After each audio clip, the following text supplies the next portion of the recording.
company, but still I wanted to do something for my own. We got into a fight. I decided I don't want to be part of the company anymore. I wanted to prove him that I can do something by being smart. So I pick up on poker. He was very disappointed, of course. He has been working for 35 years now, and he's enjoying his work. And I'm just trying to explain him that I find the same joy in poker. He does believe me now, but still, he wants me back. So I could be the world champion, and my father would not approve with that. Dragomir did win the Romanian Poker Tour main event in 2007. He is 29 years old. Over to table 2 now, where Tiffany Michelle is in a hand with Robin Larson. Tiffany's pocket deuces are trailing Larson's pocket fives after the flop. Almost $300,000 in the pot. It's a 6 of clubs on the turn. Larson's 2 fives still lead, plus he added a straight draw, and he checks. You know, if Tiffany pulled the brim of her cap up, she might be able to see what's going on. I'll go all in. And Tiffany is going to re-raise Larson all in. I think I have you beat, but... You are correct, young man. But this is for all your chips. Larson with pocket fives and an up and down straight draw. Larson from Sweden will fold. Wow, Tiffany very determined with those deuces. Tiffany Michelle plays big stack poker, and it works. And Tiffany on a nice roll over there at table 2. Let's head out to the field and check on another one of Tiffany's friends, 2006 Player of the Year, 2-time bracelet winner Jeff Madsen on the river, puts out a big bet to Justin Sadauskas, the Chicago pro. Sadauskas finished 86th at last year's main event. Sadauskas makes the call. Madsen shows 9-5 high, and Sadauskas would trip queens. So that was trip queens against 9 high. I like the 3 queens line. 3 queens will take that pot.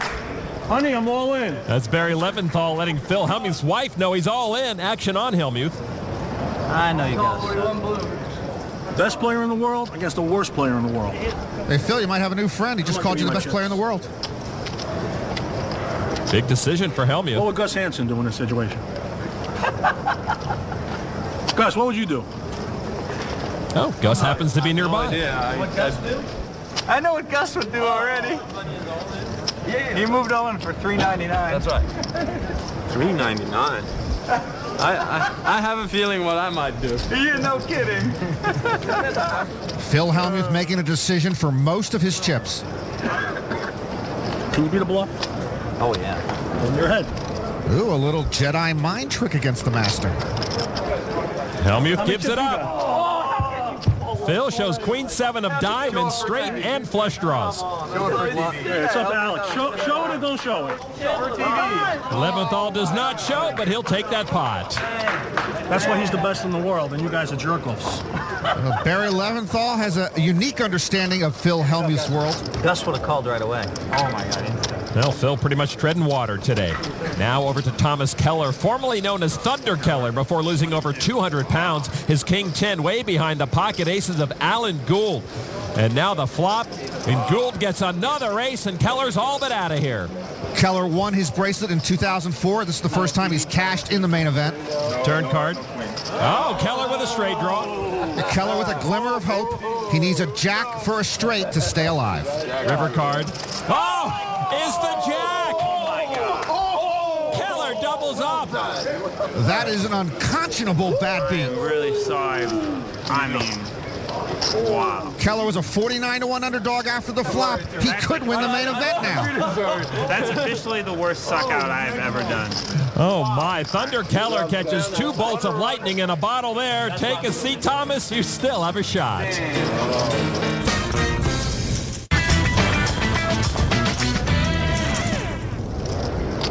Back inside the Rio, a look at our E-Trade financial chip count. Christian Dragomir still the chip leader.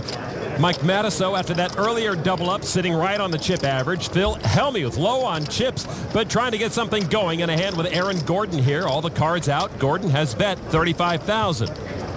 This is the deepest Hellmuth has made it in the main event since he finished 27th in 2003. Phil makes the call. Shows pocket sixes.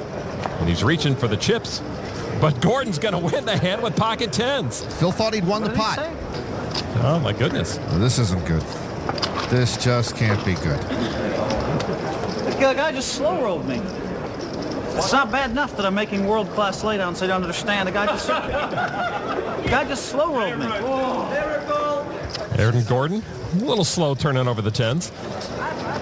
Can we issue warnings for slow rolls? I don't know if it's a violation of the rules, but it's an ethical situation. People just need to have respect for other players. I mean, obviously it's an ethical situation, but I mean, I don't even think he understands. No, Gordon is English. He speaks English, so I believe he understands. All right, to another table, Jeremy Joseph, who has dropped over 1 million chips today already, in a hand with Gus Hansen.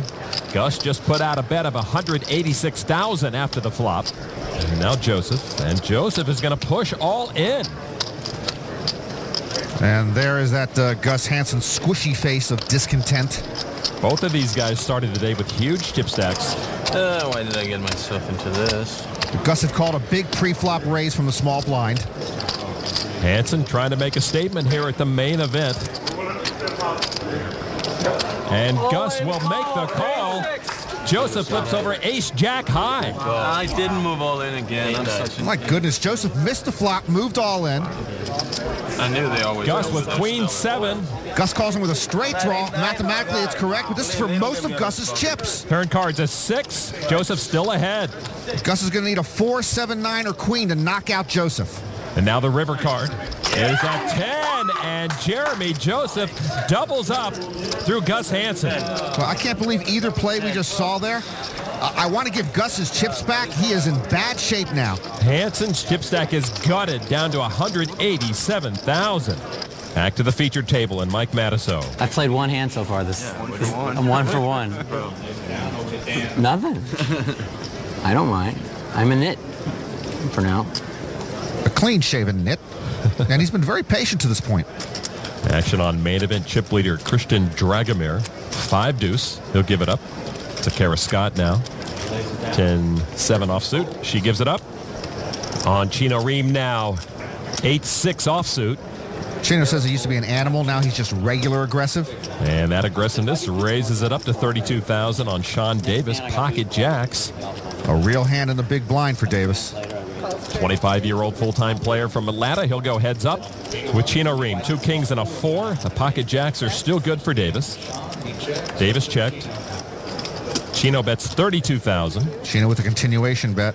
Lon, you know how in football the prevent defense prevents you from winning? Yeah. Well, I believe the continuation bet means that you will continue to lose more chips. Davis calls another king on the turn. Davis with a check mark gets a full house. It's a lot of Hollywood for 4 kings. Not quads, but the next best thing, a full house. Davis finally puts in 100,000. 100,000. Raise. And Chino announces a raise.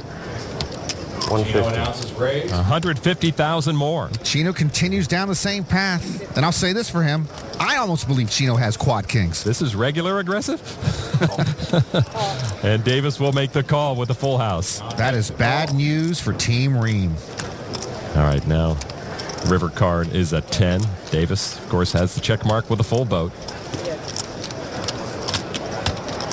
And he checks this time. And a check from Chino. Chino's chamber ran out of bullets wisely. Davis takes the pot. Good hand, buddy.